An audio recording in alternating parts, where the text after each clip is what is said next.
In year 2019, it was time for me and Dad to go on yet another road trip. We flew into Salt Lake City, Utah, the day I got out of high school for Christmas break. It was a little shaky on the plane while we were flying over the snowy mountains. When we landed, we rented an Altima and drove to a town called Burley in Idaho and spent the night there.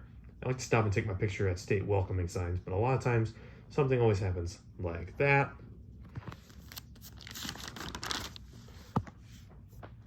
And that. Missing my AirPods, and that. Trippy snow. When we arrived at Burley late that night, me and Dad ate at a diner called Denny's. Everybody knows Denny's. I had seen Denny's plenty of times, but this was actually my first time eating there. I was really in the mood for breakfast, so I ate some waffles. They served pretty much everything. But one time I totally bit the fork by accident. The meal was yummy though. The next morning, me and Dad ate breakfast at the hotel lobby. I ate more waffles, and this time I ate Fruit Loops. I haven't eaten them since Maryland. Thanks, Toucan Sam. After that, we ventured off to Boise. It was a very peaceful little city, and the name of the convenience store we stopped at was just so appropriate. It's me. This was also perfect. My really big drink. It just says the name on the cup. And it happens to be. It just describes me. When we left Boise, Dad and I started to drive toward Oregon. On the way, I decided to listen to a holiday concert hall with my AirPods since it's almost Christmas. Placed the AirPod case in the cup holder just so I have a place to store it for now. But the AirPods wouldn't connect to my phone and my music was playing super loud. I decided to put them away. But its case wasn't in the cup holder anymore. I lost it. Dad said we could look for it if we stopped at the Welcome to Oregon sign. I stopped at the sign and took my picture. But we stayed put for 20 minutes because we couldn't find the case anywhere. We looked all over the car. I ran out of ideas of where it could be. Where is it? It's not there. Look in the trunk. It's in the cup holder. I don't see it in the cup holder. Dang, I swear I put it there. Finally, Dad told me we were about to be very mad at each other because it turned out it was stuck to his coffee cup, so he's picking it up. Tried to tell him it was in the cup holder. No wonder I couldn't find it. Dad said he wasn't mad at me, he was just frustrated. Once we found it, we started to roll through some big Oregon mountains. After a while, we drove along the Columbia River for a few hours. Over there is Washington. This side, still Oregon. Later on, we went to see Salem and Portland. Salem was rough.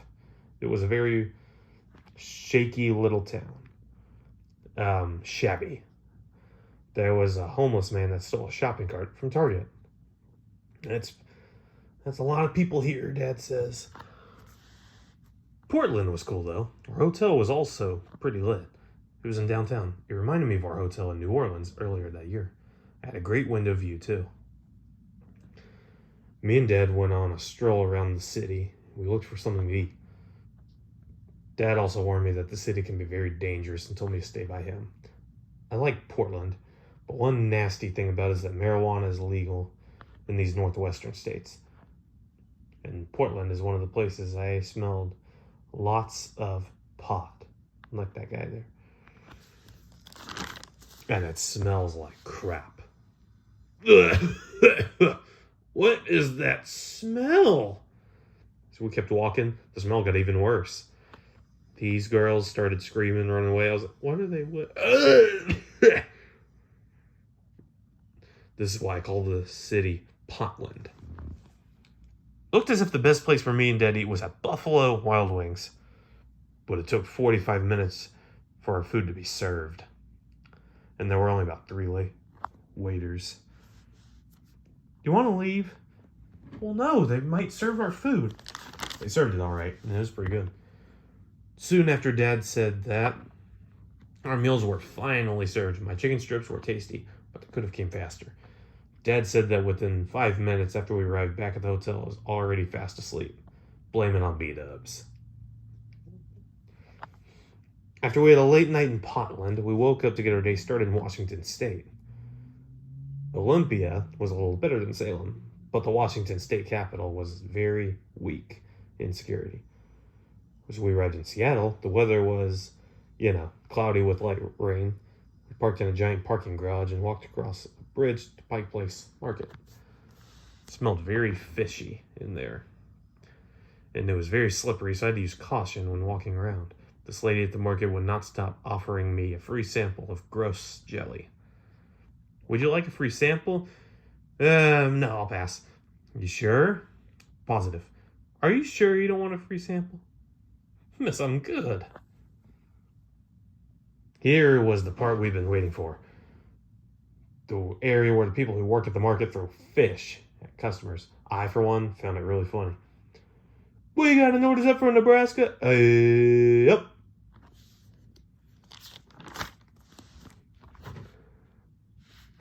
Dad also showed me the very first Starbucks ever. The line was so long that it stretched outside the front door.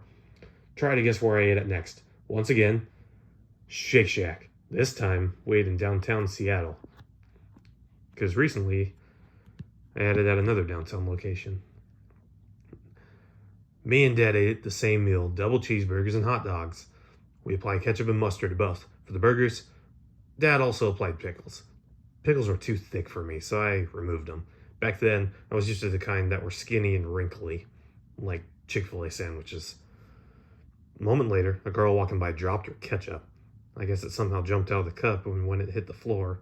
The next thing that happened was the ketchup landed on me.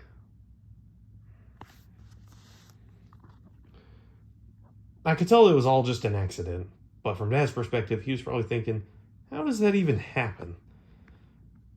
I'm so sorry, buddy. Let me clean that up for you. And I like that. She wiped the ketchup off me. We ate our scrumptious meal. Although, that wasn't the only thing that happened while we were there. This girl had married my shirt. Dude, I really like your shirt. It was striped. Did you notice this store? I'm wearing a striped one.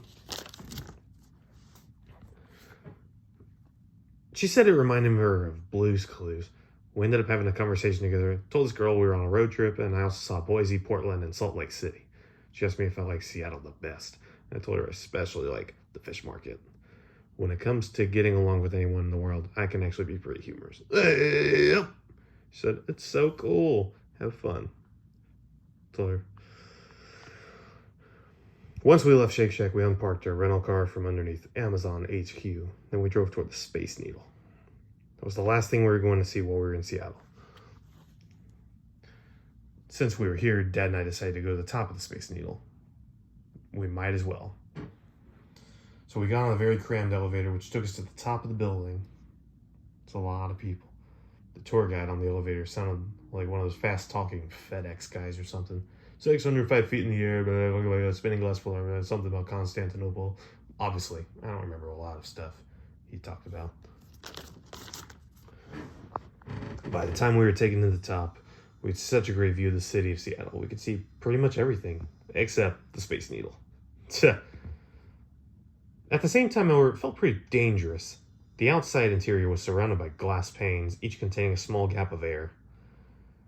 It felt like we were standing on a trap door that was that many feet above the ground. And I don't know if it was just my legs, but I swear I felt the floor bounce every now and then. Great, stunning view though. It's not heights I'm scared of, it's falling hazards. I don't want to stand right next to the edge. There are even glass stands on top of those glass panes you could get up on and lean toward the city. There was not a chance. A couple even asked me to take their picture in front of the big city. I thought the Space Needle was really cool, but I've also been to the top of Reunion Tower in Dallas. It was safer, but Reunion Tower's not as cool. Seattle was awesome. That's mainly because not anyone here is tall and doesn't feel as wobbly. It doesn't look like you're standing near the fall of your death. It's more round shaped, but Space Needle, I had to go up. It was priceless. After me and Dad walked all the way around the needle, we were ready to go back down. But on our way down, we walked by the world's first and only revolving glass floor. You could see all the way down from it. There was no way I was stepping my, back then, 230-pound body on that thing.